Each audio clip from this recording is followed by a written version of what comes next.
पुण्यातील येरवड्यामधल्या रुग्णालयामधला एक धक्कादायक व्हिडिओ जो आहे तो समोर आलेला आहे। पुण्यातलं येरवडा परिसरामध्ये असणाऱ्या मनोरुग्णालयामधल्या मनोरुग्णांकडून थेट शौचालय त्याचबरोबर इतर कामं जे आहे ते करून घेण्याचा व्हिडिओ जो आहे तो सध्या आपण पाहतो की व्हायरल झालेला पाहायला मिळतोय। प्रादेशिक मनोरुग्णालय जे आहे त्या मनोरुग्णालयामध्ये राज्यभरातून आलेल्या मनोरुग्णांवरती उपचार जे आहेत ते केले जातात। मात्र व्हिडिओमध्ये स्पष्टपणे दिसतंय ते म्हणजे मनोरुग्णांकडूनच थेट साफसफाई जी आहे ती करून घेण्यात आलेली आहे।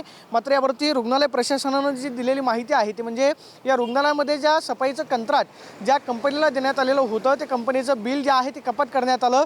कदाचित या रागामधूनच सफाई कर्मचाऱ्यांनी मनोरुग्णांकडून व्हिडिओ जे आहे ते बनवलेले असू शकतात अशा पद्धतीची माहिती रुग्णालय प्रशासनाकडून देण्यात आलेली आहे। मात्र जवळपास 15 वॉर्डमध्ये 920 मनोरुग्ण जे आहेत त्या रुग्णालयामध्ये उपचार घेतात। मात्र व्हिडिओ जे समोर आलेले आहे त्या व्हिडिओमध्ये आपण पाहतोय की थेट शौचालय त्याचबरोबर साफ करण्यासाठी इतर मनोरुग्णांकडून कामं जे आहेत ती करून घेण्यात आलेली आहेत। मनोरुग्णालयामध्ये अस्वच्छता असते अशा पद्धतीने सुद्धा आरोप जो आहे तो करण्यात येतो। मात्र इथले जे अधीक्षक आहेत त्यांच्याकडून जी माहिती देण्यात आलेली आहे ते म्हणजे ज्या कंपनीला कंत्राट देण्यात आलेलं होतं त्या कंपनीच्या सफाई कामगारांकडूनच कदाचित प्रशासनाचे डोळे झाक करत हे व्हिडिओ जे आहे ते बनवण्यात आले। हे व्हिडिओ व्हायरल झाल्यानंतर आता राज्याचे आरोग्यमंत्री असतील किंवा इतर प्रशासनाकडून रुग्णालय प्रशासनावरती काय कारवाई केली जाते हे पण महत्त्वाच असणार आहे।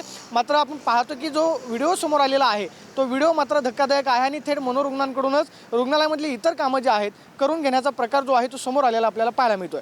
Camera person Vicky Chavan, Pradeep Kapse, TV9 Marathi, Pune.